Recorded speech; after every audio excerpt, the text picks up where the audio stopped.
Welcome back to the deep dive.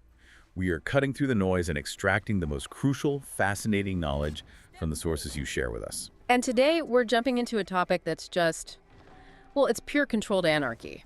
That is the perfect way to describe it.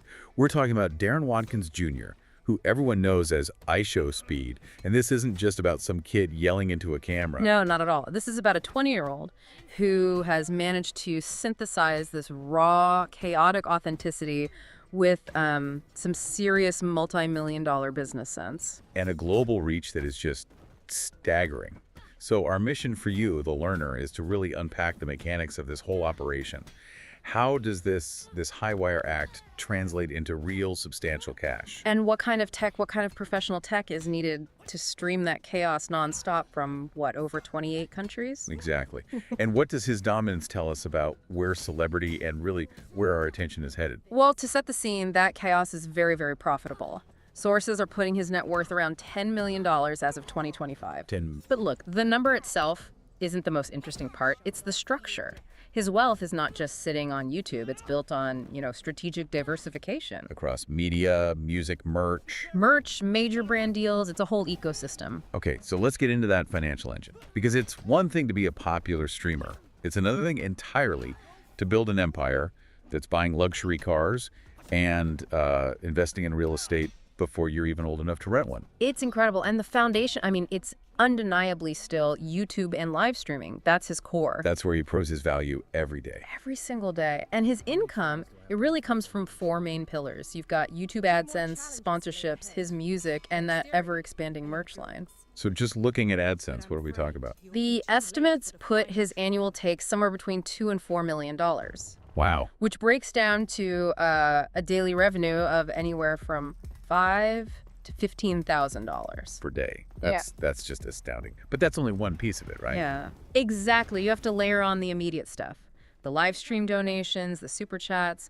This is where the chaos directly connects to the cash. It's an instant feedback loop. A perfect gratification loop. He does something outrageous, fans drop money in the chat, and it reinforces that exact behavior that makes him go viral in the first place. But, the really successful creators, they have to move beyond just platform revenue. And his whole brand is unpredictability. Doesn't that make him kind of a nightmare for traditional sponsors? You'd think so, right? Sponsors usually want stability, clean images. Yeah. But he flips that narrative. He specifically targets Gen Z. He's not chasing, old school blue chip companies. He's aligning with brands that get youth culture. Gaming accessories, energy drinks, that kind of thing. Exactly. And his retail line, his merch is a huge part of the business. His audience wants to own a piece of his personality. It's strategic. Okay, and then there's the music, which, is easy to dismiss songs like Duty Booty or Shake, but it's not really about making hit records, is it? No, it's about platform diversification. It's about brand reinforcement. Right. So while the songs, even the really successful ones like World Cup, which got over 50 million views, they aren't his main income source, but they're crucial. They let him reach audiences who might not watch a 4-hour stream.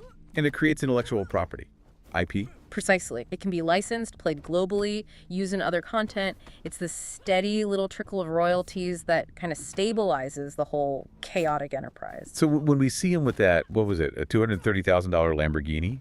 Or hear about him looking at real estate in LA, Yeah. that's not just showing off. No, it's proof of concept. The lifestyle becomes the content, which fuels the chaos, which generates the revenue for the lifestyle. It's a complete, very intense ecosystem. It validates the whole chaos pays idea. This is where I find it gets really, really interesting. The tech challenge. Going from a gaming chair in a studio to these global, nonstop, in real-life broadcasts. A tour of 28 countries in 365 days. It's a logistical undertaking that rivals a traditional TV production. He literally took the chaos on the road. The scale is just staggering. Think about the milestones. In Asia, he hit over 1 million concurrent viewers in Indonesia. That's a record for an English-speaking streamer on YouTube. 1 million people watching at once. He's meeting huge figures like sparring with Manny Pacquiao, chatting with Simu Liu. He was named honorary mayor of Lima in Peru. That's wild. Or training with Shaolin monks in China. This is a level of international celebrity that traditional media takes decades to build. It's an integration into the mainstream on hyperspeed. But how do you actually do that? Streaming 24/7 across continents. Right. You can't just be hopping on hotel Wi-Fi. And that's the key insight here. It's this marriage of total chaos with extreme reliability. The creator demanded traditional broadcast reliability, and the industry delivered. So that bus tour across the U.S., for example. It was described as a revolutionary broadcast experiment. The bus was a rolling production hub. This is so much more complex than a phone on a selfie stick. Okay, so talk to me about the gear. What's the tech that's actually making this frantic content look professional? So they rely heavily on a company called TVU Networks and their partners, like Unlimited IRL.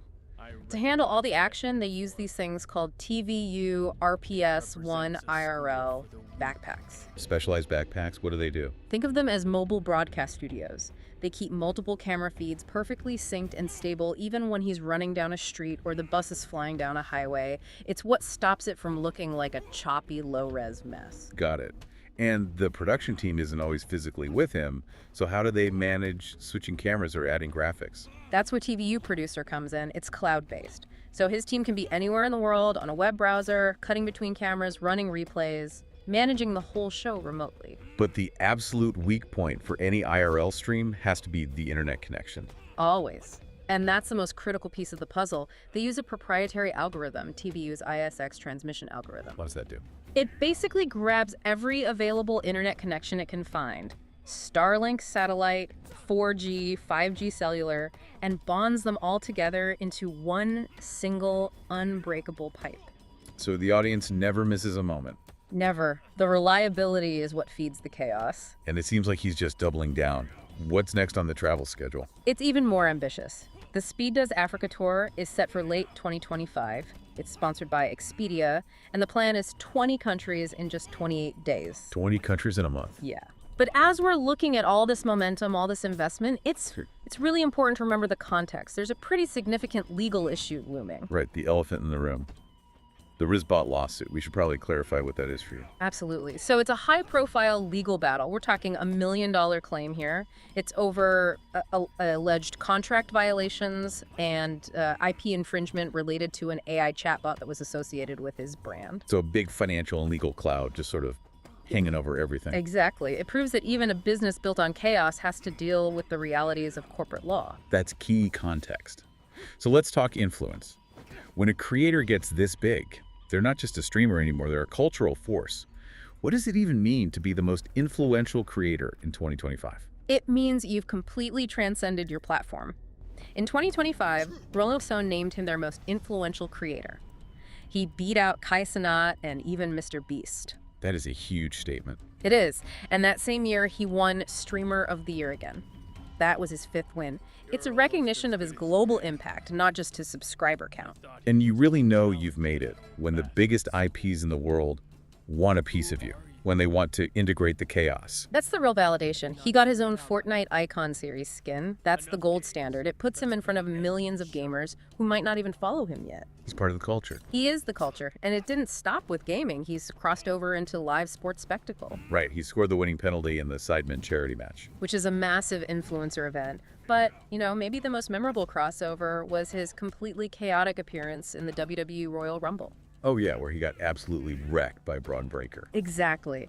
And that moment showed a legacy media giant like WWE willing to invite his total unpredictable energy into their very scripted world. He's the bridge. So if he's the bridge, what does this model tell us about Gen Z and the future of how we consume media?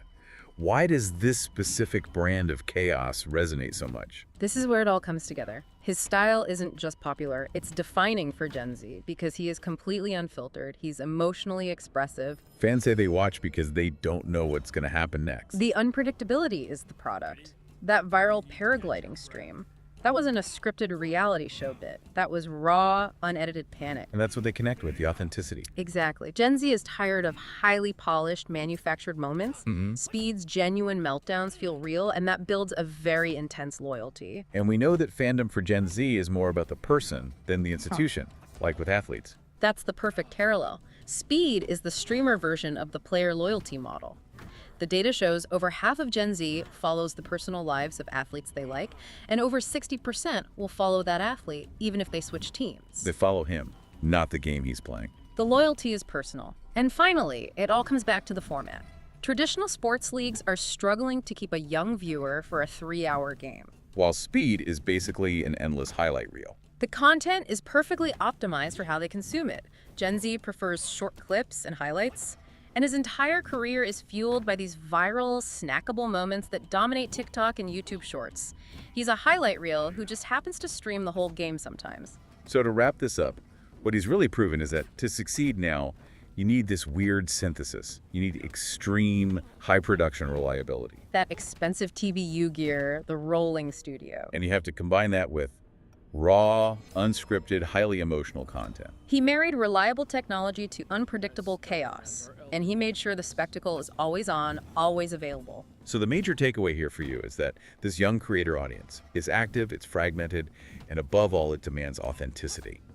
And Speed delivered, becoming the fastest growing creator globally by going global, going IRL, and leaning heavily on tech. But that entire model is defined by constant activity, constant attention. It's a high-burn strategy. Which brings us to our final thought. That $1 million RizBot lawsuit, that dispute over IP and contracts, is still unresolved. So we have to ask you, how much does that kind of ongoing legal and financial controversy actually feed the model? Or how much does it threaten a business that is built entirely on nonstop, unpredictable chaos? That's something for you to mull over until the next deep dive.